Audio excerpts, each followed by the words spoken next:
I like this thing. Now, I thought this was a 2650, but apparently I was wrong. So you ever notice when you just type in ham radio, you really don't see anything but UHF, VHF, HTs? It's like kind of ridiculous. There are HF radios on Amazon, but I mean, I don't think you'll see any of them. Like, let's go to page 20. Oh, I guess we can't do that, can we? Page 3. We'll scroll all the way through here. Oh, we have a Radioddity 10 meter radio.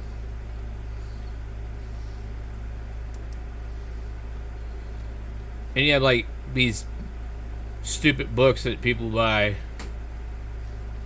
that probably really aren't all that great. I don't know. It seems like a lot of people make money off of like trying to get people into how to pass the thing. So, like that guy, ham radio crash course, blah blah blah.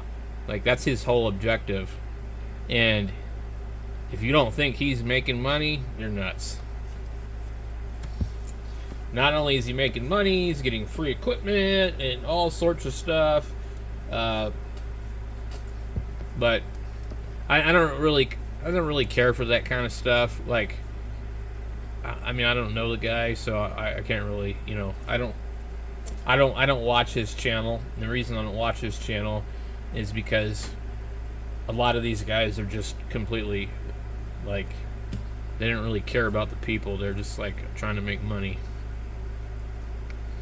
And I just kind of get that vibe from a lot of the people on YouTube. Maybe some people think the same thing about me. I don't know, but I try not to be like that. Oh, look, the radios went up. Remember, these were like, what were they? They were really cheap. The X Ding-along. Zing Ding. And these were like, I forget what they were. They were like $22 or something for two of them. Just take a marker and color that in, and then write Quan Shang on it. But anyway, so there's not a whole lot of HF radios on here, and almost all these radios, look the same.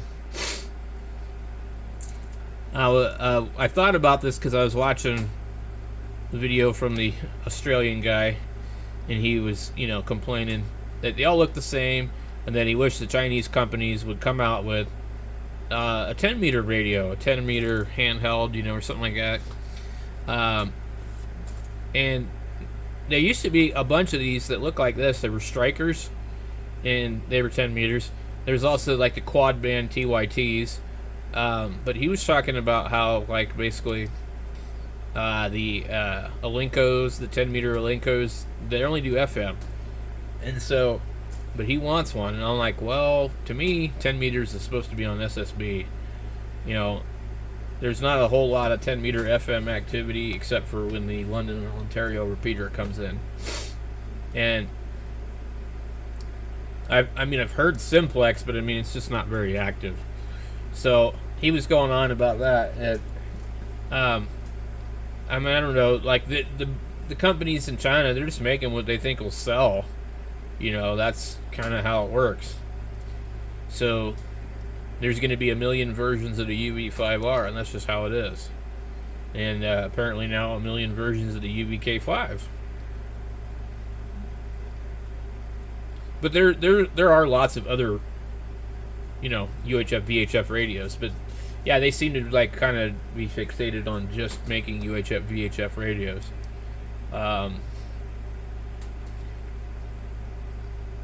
So when you type in ham radio, that's really all you get, You can type in HF, you can type in amateur radio, but, God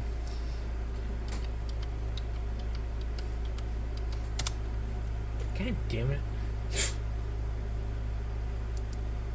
There we go.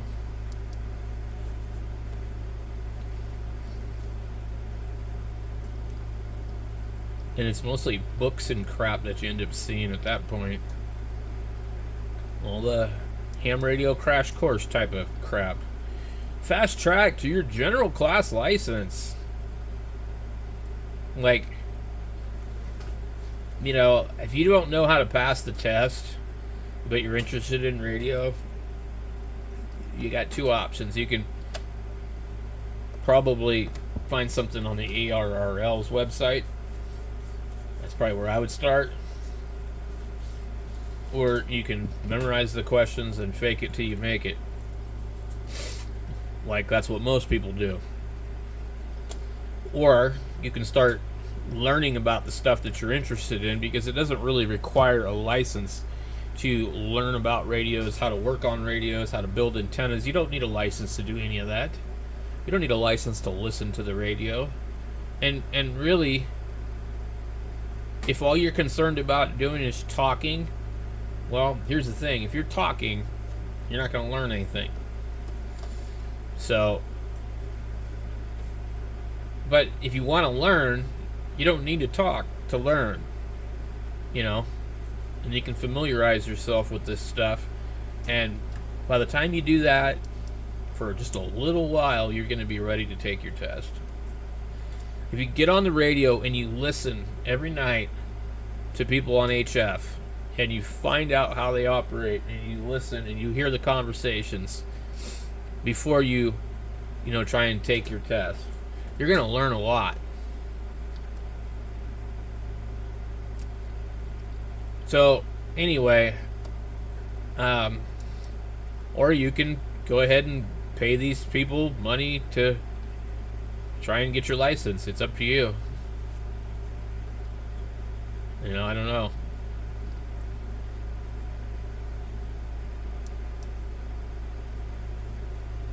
Lots of crap on here. You see, you can find all kinds of stuff. You can also go to Ham Radio Outlet too and look. They got books and stuff and study guides and whatnot.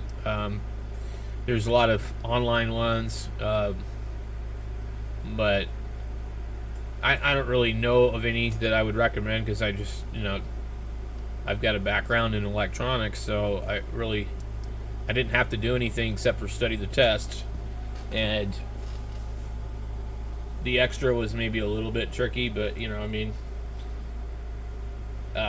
if you have a background in electronics, it's more important that you need to know operating protocol than you really need to know technical questions in a lot of this stuff. I mean, it's kind of like learning how to drive a car versus learning how the car works, okay?